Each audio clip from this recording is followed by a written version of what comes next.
very broad agreement while still allowing for the development of applications that are going to run on operating systems that we can't even imagine today, just as I don't think any of us ever imagined applications like Uber operating on iOS today. So let me conclude with this. It's absolutely essential to investigate any fraud and violations of existing law and prosecute those who are committing those crimes. Congress owes it to the American people to do so.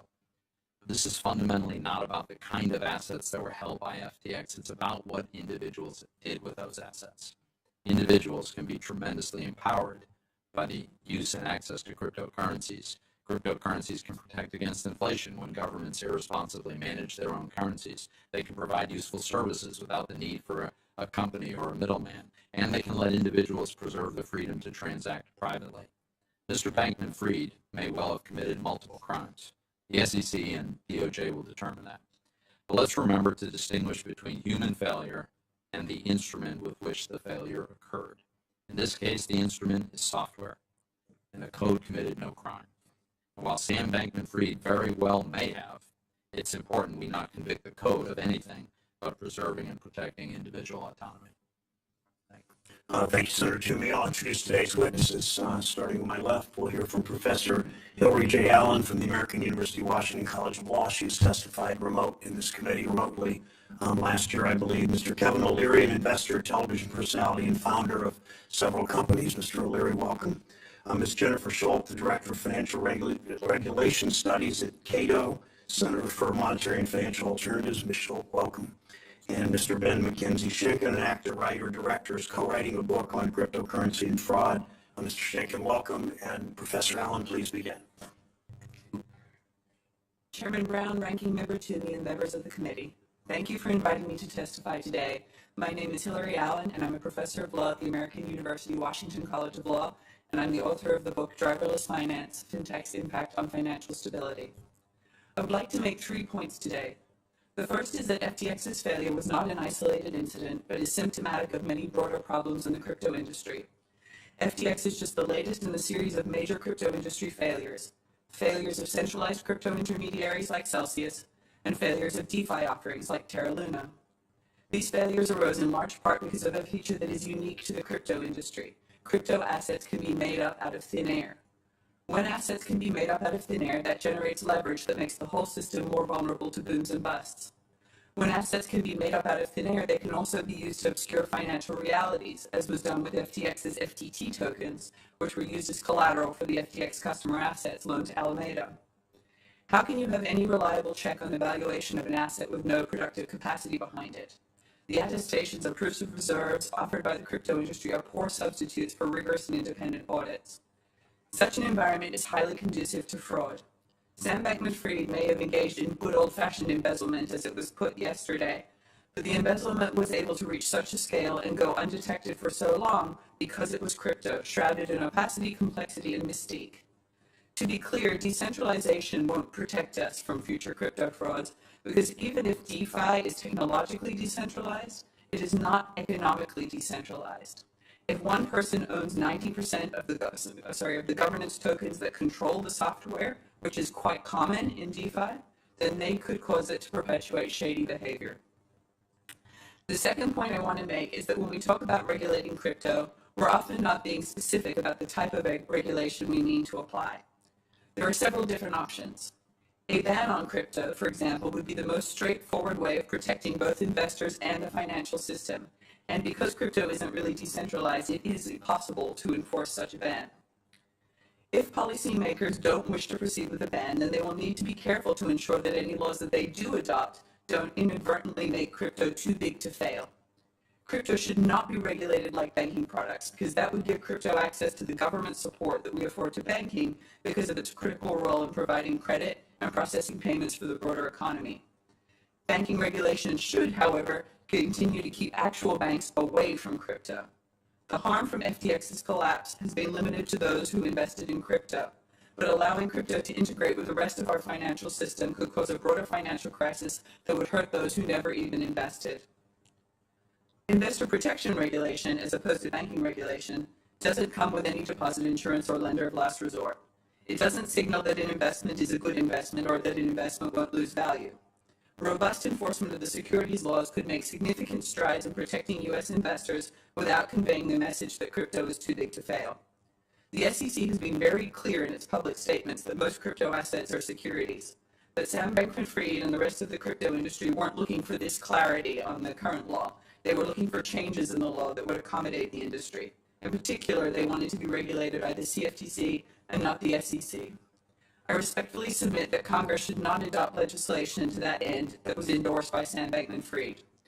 In particular, because the proposed CFTC self-certification regime for crypto assets would allow the unlimited supply of crypto assets to continue to proliferate. Energetic enforcement of the SEC's existing securities registration requirements, on the other hand, would make it a lot harder to make crypto assets up out of thin air. If Congress wishes to provide more clarity and certainty to the crypto industry, they could adopt legislation that categorically provides that all crypto assets are indeed securities. The final point I want to make is that if we have little to lose from limiting the growth of the crypto industry. The underlying blockchain technology can never deliver on the industry's promises, both because the technology itself is not very good and because technology is only a tool. After 15 years without a killer app, it is time for policymakers to listen to the technologists explaining why blockchain technology is fundamentally not fit for purpose. Even if it were good technology, though, it would not fix the underlying political and structural problems that limit access to financial services.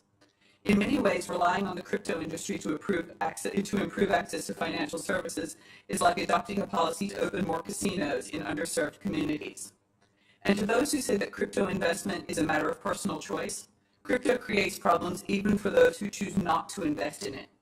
It facilitates ransomware attacks, sanctions evasion, tax evasion, has significant environmental consequences, and, as I've already discussed, could cause financial crises if allowed to integrate with the traditional financial system. I would submit that the United States should not want to be a world leader in the worst kind of innovation that allows its suppliers to profit handsomely, but offers little benefit to society and, in fact, inflicts a multitude of harms. Thank you, Professor Allen. Mr. O'Leary, welcome. Thank you very much. Chairman Brown, Ranking Member Toomey, and members of the committee, thank you for inviting me to testify about crypto and the collapse of FTX. I'm the chairman of O-Shares, an ETF indexing firm, and also a private equity and venture investor. I support entrepreneurs at every stage of their journeys. I have dozens of family-run businesses in our investment portfolios.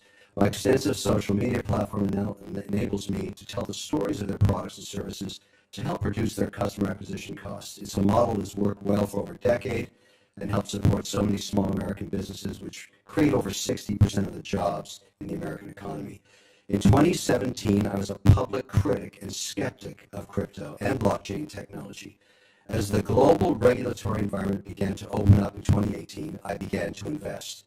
Now I am a shareholder in multiple companies involved in crypto technology, including WonderFi BitBuy, the largest and first regulated broker-dealer crypto exchange in Canada, Immutable Holdings, a developer of NFT technology, and Circle, the company that brought USDC stablecoin to market. I've also invested in multiple crypto tokens, infrastructural level 1 and level 2 blockchains. I am of the opinion that crypto, blockchain technology, and digital payment systems will be the 12th sector of the S&P within a decade. Many of these technologies are going to disrupt the existing financial services sector with faster, more efficient, more productive, and more secure ways of investing, paying, transferring, and tracking assets. As you are aware, Bitcoin, a store of value, is not a coin. It's software. Ethereum is software. Blockchain is software. In the last 30 years, every American enterprise has driven major efficiencies using various versions of enterprise software, and crypto is no different. The potential of these crypto technologies is astronomical in scale. In August of 2021, nearly 3 years after I started allocating capital to the crypto sector, I entered into an agreement with FTX to be a paid spokesperson. I was paid approximately $15 million for these services, plus approximately $3 million to cover the portion of taxes due. Of the remaining amounts, approximately $1 million was invested in FTX equity and approximately $10 million in tokens held in FTX wallets. The equity is now most likely worthless, and the accounts have been stripped of their assets and, interestingly, financial records. I've written them all off to zero. Because I was a paid spokesperson, however, I never invested any capital from our partners or LPs in FTX. The capital loss was from an operating company that I had 100% ownership in. I'm using my own capital to pursue record recovery of the FTX accounts so I can conduct a forensic audit. The truth of this situation will be discovered by following the transaction trail after obtaining the records. I've applied for membership on the FTX Creditors Committee in connection with the bankruptcy proceedings because I feel obligated to pursue the facts on behalf of all stakeholders and believe my perspective of this situation will be helpful to the other creditor committee members. The collapse of FTX is nothing new. While this situation is painful for shareholders, employees, and account holders, in the long run, it does not change this industry's promise. Enron came and went and had no impact on the energy markets. Bear Stearns, Lehman Brothers' demise had no impact on the long-term potential of American debt and equity markets. I'm only one of many investors that have experienced this loss. However, this changes nothing in terms of the potential of crypto. In fact, the recent collapse of crypto companies has a silver lining. This nascent industry is culling its herd. Going or gone are the inexperienced or incompetent managers, weak business models, and rogue, unregulated operators. Hopefully, these highly publicized events will put renewed focus on implementing domestic regulation that has been stalled for years. Other jurisdictions have already implemented such policies and are now attracting both investment capital and highly skilled talent. In the U.S., we are falling behind and losing our leadership position. I understand why many leaders in the banking industry are open skeptics, calling for the banning of these new crypto software technologies.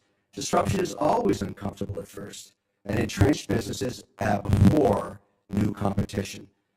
But it's been proven time and time again that disruption is absolutely necessary in advancing the economy. There is the risk of investing in crypto, and then there's also the risk of not investing in it and letting others accrue its benefits first, essentially gifting them a competitive advantage that could be very, very hard to recapture. So where to start? We need to clear policy and regulation for the crypto industry, its entrepreneurs, its developers, and its users.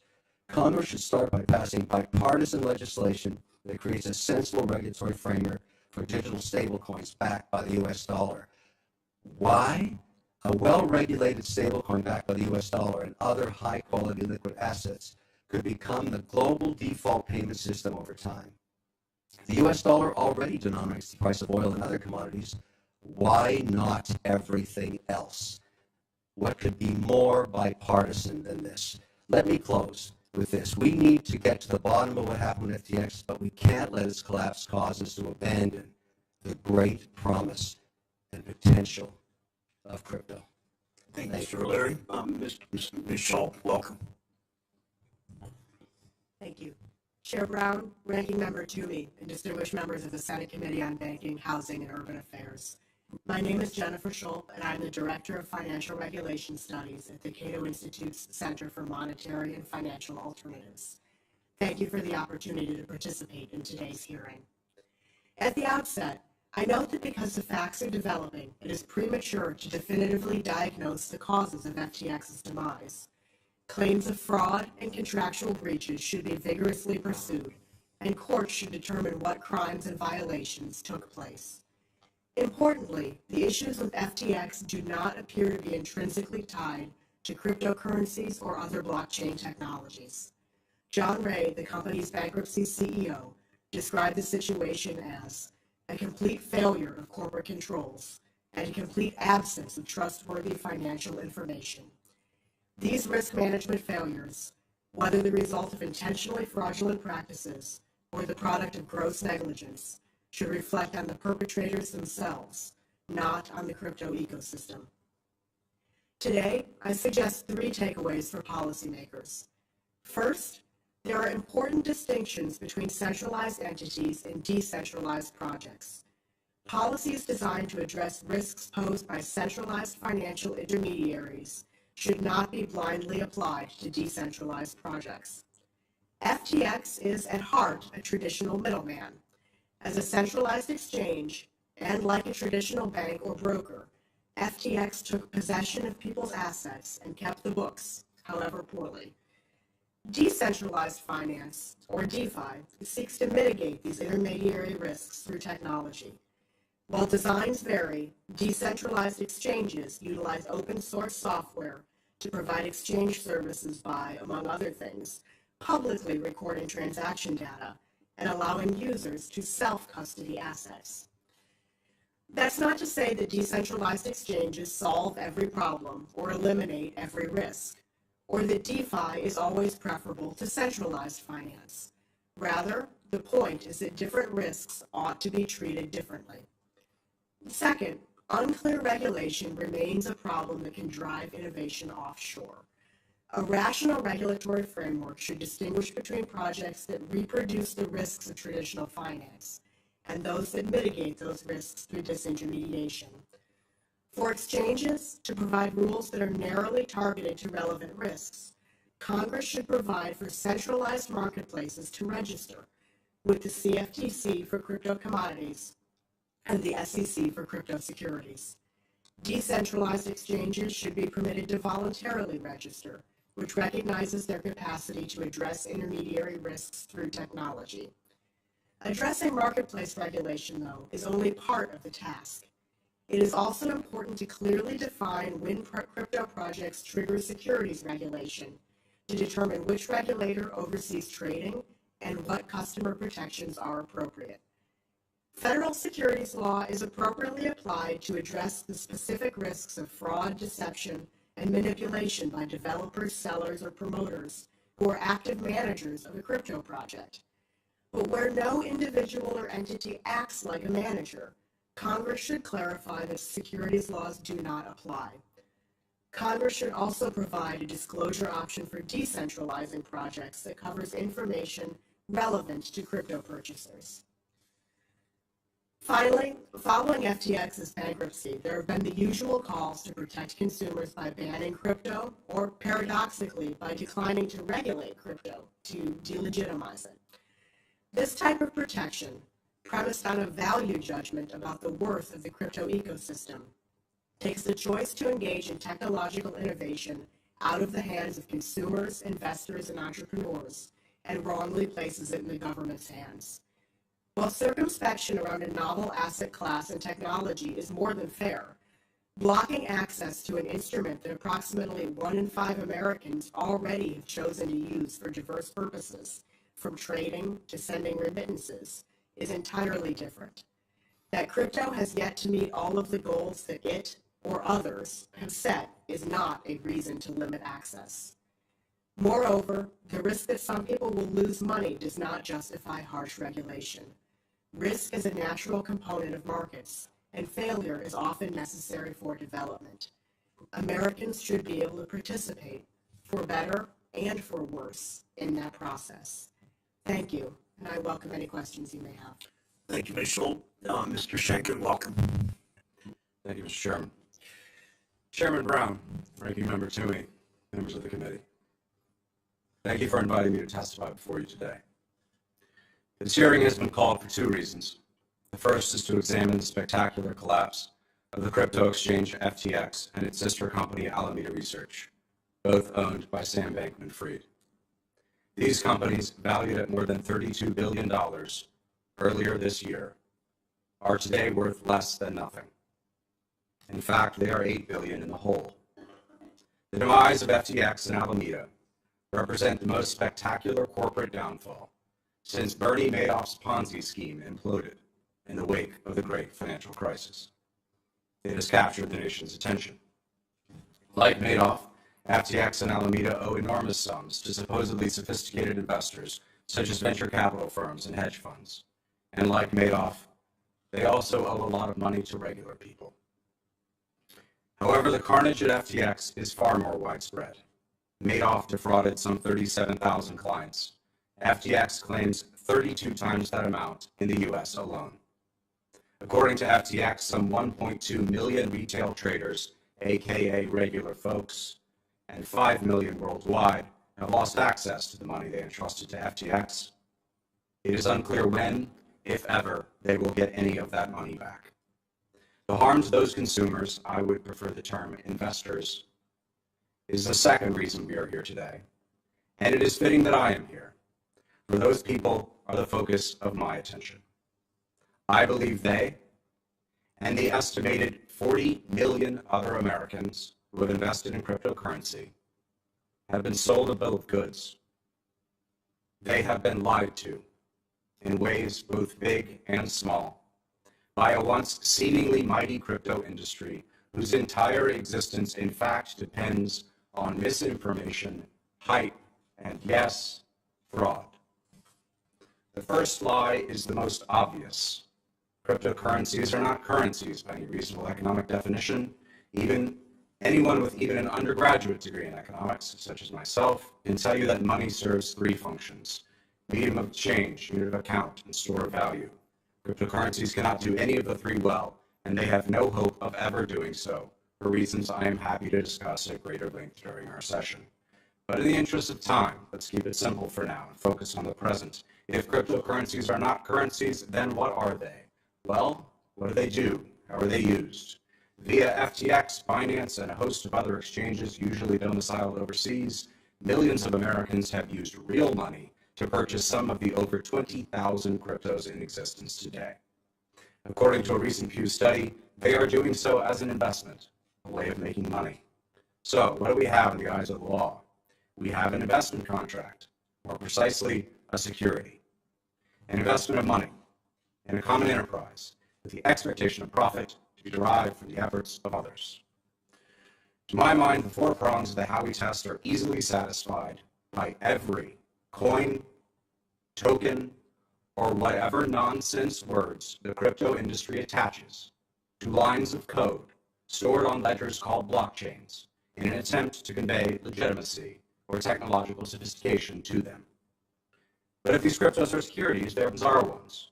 They offer no products, no services, no revenue streams. The projects they represent accomplish almost nothing in the real world that cannot be done better by other means, and add no overall value to our economy or any other. They are best a vehicle for speculation, an exercise in a zero-sum game of chance, much like online poker. At worst, they are an instrument of crime. Surveying the cryptocurrency mania during the summer of last year, I came to a terrifying conclusion. The supposedly multi-trillion-dollar industry was nothing more than a massive speculative bubble bound to pop. Worse than that, I had myriad reasons to believe that the crypto bubble was built on a foundation of fraud. Investment contracts that are effectively valueless are often described as Ponzi schemes, which are regulated under American law by the Securities and Exchange Commission. In my opinion, the cryptocurrency industry represents the largest Ponzi scheme in history. In fact, by the time the dust settles, crypto may well represent a fraud at least 10 times bigger than Madoff. The fact that it has roped in tens of millions of Americans from all walks of life, as well as hundreds of millions of people worldwide, should be of concern to us all. Thank you for your time. I look forward to your questions. Thank you, Mr. Schenkkan. My first question I would like to ask all four of you, and please give as close to a yes or no answer as you can. The world is troubled by the extent of the fraud and misconduct at FTX. We all agree on that. Too many people have lost money they thought was safe. Some have just suggested that what we see at FTX was unique, a one-off caused by one immoral fraudster rather than something more widespread and systemic. So starting with you, Professor Allen, does this kind of carelessness, misconduct, or worse exist at other crypto firms? Yes. Mr. Leary? Yes, the unregulated crypto firms. Ms. Schultz? Most likely. Schenkkan? It's endemic. Thank you. Professor Allen, we know that FTX was over-leveraged, but look beyond, as you did in your testimony, beyond FTX. Given that a lot of crypto trading recycles one token into another, often with borrowed money, it seems as if the value of crypto has detached itself from the actual currency that was originally invested. Is it possible to determine how much leverage there is in the crypto market? And if it isn't, why is that a problem? Well, I don't think it's possible to determine. I think researchers have really struggled to find data in this space, notwithstanding that people say that the blockchain is sort of transparent. In fact, a lot of transactions happen off-chain. There are a lot of sort of backdoors in software, so the data is not available to figure out what transactions have happened. And you know, the accounting around the individual crypto assets themselves can be very dodgy as well. So, you know, even before you lose track of them in transactions, it's not clear what they were worth up front. So for all of those reasons, it's very hard to get a bead on what the leverage is in this space, and that's problematic because, as we saw in 2008, when you don't understand how much leverage is in the system, you don't understand how fragile it is. Thank you. Mr. Schenkkan, your testimony highlights the similarities between crypto and gambling. Based on your research, can you describe the parallels between gambling and stablecoins as casino chips? Sure. Economically speaking, these are zero-sum games, strictly competitive. For someone to win, someone else has to lose. That does not mean the distribution is even. We know at this point most people who have invested in cryptocurrency have lost money. We know that from the industry's own research. Grayscale December 2021 report said that 55% of people who have ever bought Bitcoin bought it that year. Given the current price of Bitcoin, those people have lost money. That does not include the people who have been locked out of their accounts. The list is very long and included in my written testimony. So this is gambling. This is speculation. At best, zero sum. That's not including the environmental costs that Bitcoin incurs. There are also members of the industry who come from online poker. I would refer you to Stuart Hoegner, general counsel of a company, Tether, stablecoin company. He was former compliance officer of Escapsa, which was the holding company of Ultimate Bet. Ultimate Bet, from the online poker era, had a secret God mode where players could could see the other players' cards in order to defraud them, in order to win at poker. Stuart Hoegner was joined at Escapsa by Daniel Friedberg. Daniel Friedberg was the former general counsel of FTX. He is now their chief regulatory officer. Alameda, FTX's sister company, is Tether's biggest client. Thank you. Last question, again, if you would answer as close to yes or no as you can. I want to talk about solutions. FTX, like other crypto firms, perform multiple roles in crypto trade. It acted as an exchange and as a broker. It provided margin to investors. FTX was essentially on every side of every transaction. Combining these functions undermines the fundamental regulatory checks and balances that exist to protect consumers and to protect our financial system. Should there be, my question, starting again with you, Professor Allen, should there be strong rules addressing related party transactions and creating firewalls between related entities? Absolutely, to address conflicts of interest. Thank you, Mr. O'Leary. I find the analogy of crypto to be that of gambling and speculation interesting. That was exactly what we described in the New York Stock Exchange 150 years ago. And what happened was, because of the nature of the risk, we regulated it. We did it for bonds. We call them securities now. Back then, they were speculations, no different than this nascent industry. The reason this is happening over and over again, and we'll be back here again soon when the next one blows up, is the lack of regulation. That's why we regulate stocks and bonds. They are speculations too. You speculate the profits of the companies underlying those securities. We need to regulate this. I mean, this premise that it's some kind of different issue, it's not. It's just unregulated Wild West, and it will go on and on and on. It's the definition of madness, expecting a different outcome. I mean, it needs regulation. That's it. I take it that's a yes, that there should be strong rules addressing related party transactions and creating firewalls. A long yes. Okay, a long yes. Ms. Schultz? I also have a longer answer, but I'll still keep it short. I do think that conflicts of interest are something that need to be examined and addressed, whether that results in strong rules banning certain types of transactions or whether it is simply that disclosures must be made is a different question. So while I agree that there are potential issues there, I'm not sure I will agree with the outcome that you're looking for, Mr. Brown. Thank you, Mr. Schenkkan. Yes. Thank you, Senator Timmy. Thanks, Mr. Chairman. Let me start with Ms. Schultz. Mr. Schenkman indicated his opinion that I think he said every cryptocurrency, or virtually every one, easily meets the Howey test for the definition of security. The Howey test includes the investment of money in a common enterprise with the expectation of profit through the efforts of others. So in Bitcoin, we have no corporation that controls it or issued it. We have no individual. We have no committee. It seems to me purely decentralized. Isn't it hard to establish that there's a common enterprise when there is no central authority that controls and operates it? I agree. I don't think for Bitcoin you can meet the elements of the Howey test No. in multiple respects. Right. So, would you say, as a general matter, a truly decentralized protocol, it's pretty hard to establish the common enterprise? I completely agree. The securities laws were evolved in no small part in order to deal with questions of information asymmetry Right. coming from managerial bodies that are doing that. Right. Where is that asymmetry? Look, I think there's a case to be made that there should be a regulatory regime on disclosure requirements for an issuer, that there should be a regulatory regime for secondary market trading, but I think we ought to make it specific to this sector, because to try to shoehorn it into decades-old legislation that deals with different instruments, I think is very problematic.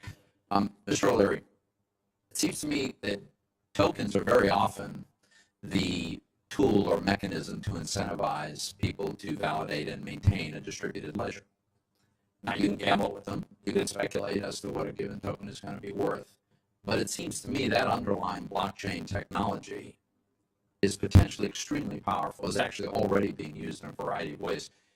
Could you address this notion that the only possible use is a zero-sum gambling enterprise?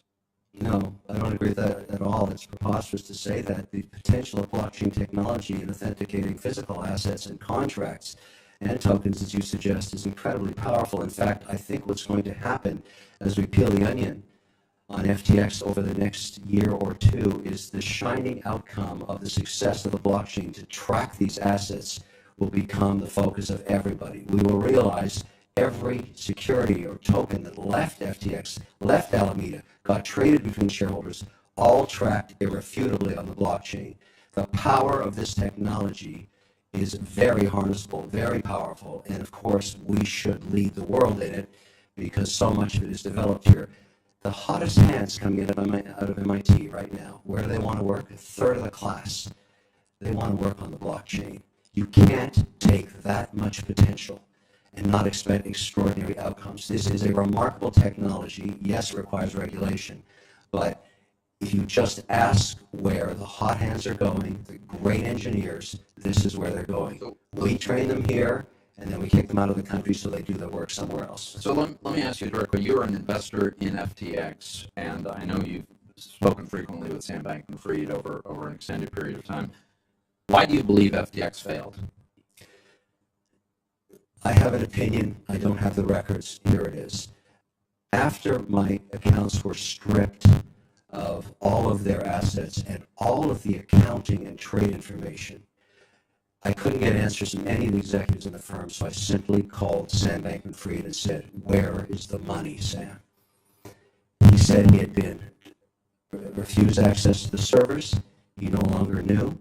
I said, "Okay, let's step back. This is a simple case in my mind of where did the money go?" And I said, "Sam, walk me back 24 months. Tell me the use of proceeds of the assets of your company. Where did you spend it?" And then he told me about a transaction that occurred over the last 24 months, the repurchase of his shares from Binance, his competitor. I didn't know this at the time, but at some point, CZ or Binance, who runs Binance, purchased 20% ownership in Sam Bankman-Fried's firm for seed stock. And then, over time, and I asked him, what would compel you to spend $2 billion was the number he was giving me at that time. Later, in a subsequent conversation, about 24 hours later, he told me he could have as much as $3 billion to buy back the shares from CZ. I asked him, what would compel you to do that? Why wouldn't you keep your assets on your balance sheet? And why would you offer this to just one shareholder? He said, because every time we went to get licensed in different jurisdictions, because you must understand the prize of crypto is to get regulated. For all the talk we say about Bitcoin and everything else, no institutions own this. I work for the sovereign wealth and pension plans. They don't touch this stuff because it's unregulated. Between these two, let's call them frenemies, because they obviously were potentially the two largest shareholders in the firm, they had a disagreement. They had a falling apart. Apparently, according to Sam Bankman-Fried, CZ would not comply with the regulators requesting these different geographies, these different jurisdictions to provide the data that would clear them for a license. He withheld it, according to Sam Bankman-Fried. The only option the management and Sam Bankman-Fried had was to buy him out at an extraordinary valuation of close to $32 billion, less apparently a 15% discount. That stripped the balance sheet of assets. You asked me why it went bankrupt? Go to the last week. All of a sudden, in social media, CZ is asking for another $500 million. He wants to do a block trade of FTT, or the proprietary token of FTX. Wants it converted back to fiat. Why would you put that out there? You know it's going to push down the pressure. It's going to push down the value of that coin dramatically, and that's exactly what happened.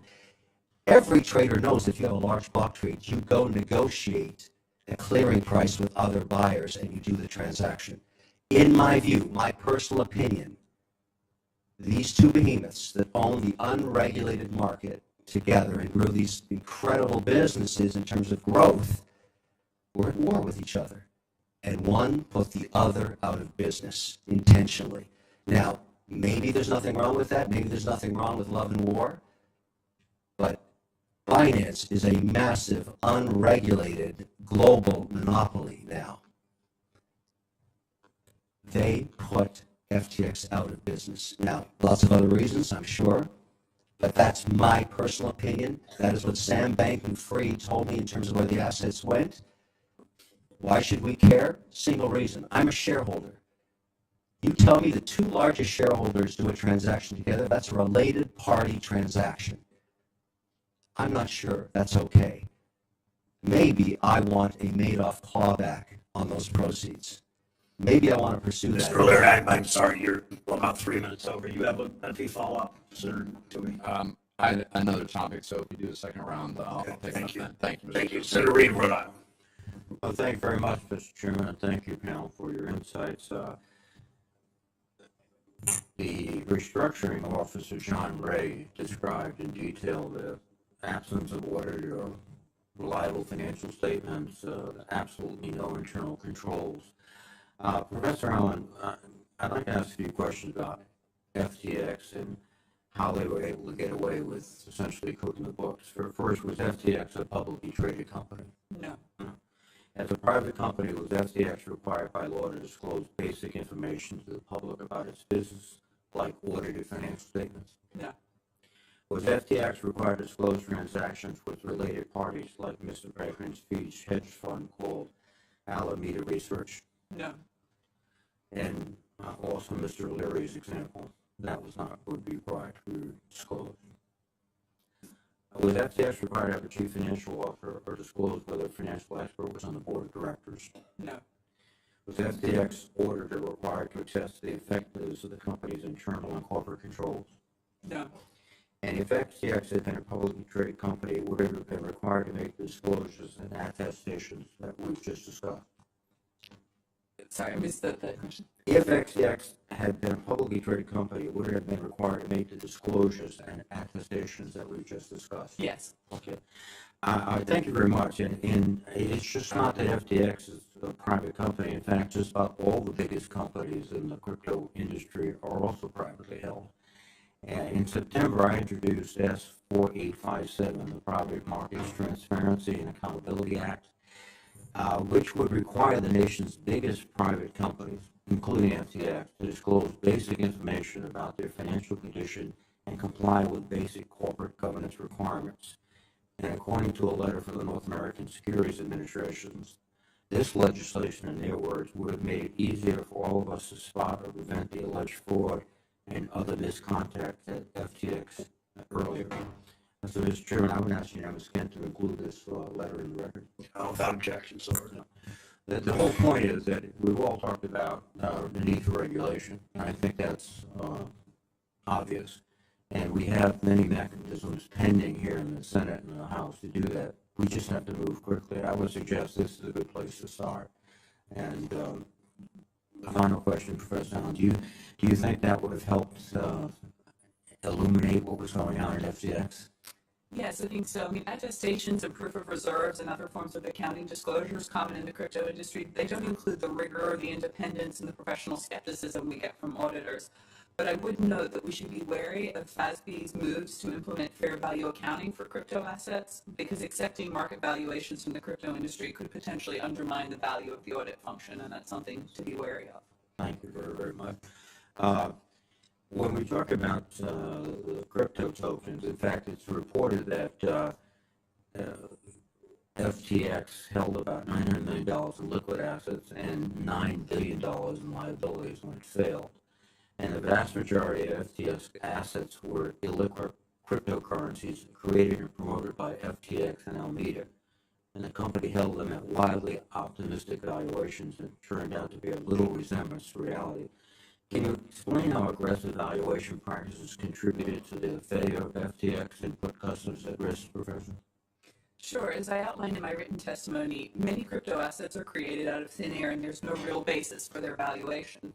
There's simply no way to perform a sanity check on the valuations that are provided, as those assets trade entirely on sentiment. And so when assets trade entirely on sentiment, meaning what other people think they're worth, that creates a space where a significant amount of leverage can be created and fraud can easily go undetected. Thank you very much. Again, I think the one theme that seems to be consistent is that the need to regulate not just this industry, but private entities that are controlling a huge amount of funds that are investing in ways that are not obvious to the public or even to their own shareholders or equity owners. And we have to move, I would suggest, as a starting place, the legislation I proposed. Thank you, Mr. Chairman. Thank you, Senator Reed. Senator Menendez of New Jersey is recognized. Thank you, Mr. Chairman. A lot of securities regulation essentially comes down to one thing: what actions are and are not permissible when one person is handling another person's money. And by and large, we in Congress, the securities industry, and the general public have agreed on the major principles that should guide that activity. For instance, as you point out in your testimony, Professor Allen, brokers are not permitted to use customer funds to finance their business. They are required to fully disclose conflicts of interest. And when dealing with retail investors, they are required to go further and mitigate certain conflicts. FTX didn't seem to have done any of this, and if they had, it seems like a lot of harm would have been prevented. So, Professor Allen, is there any reason why we shouldn't apply the same broad regulatory principles that are now in place with the traditional financial sector to digital assets? I see no reason. The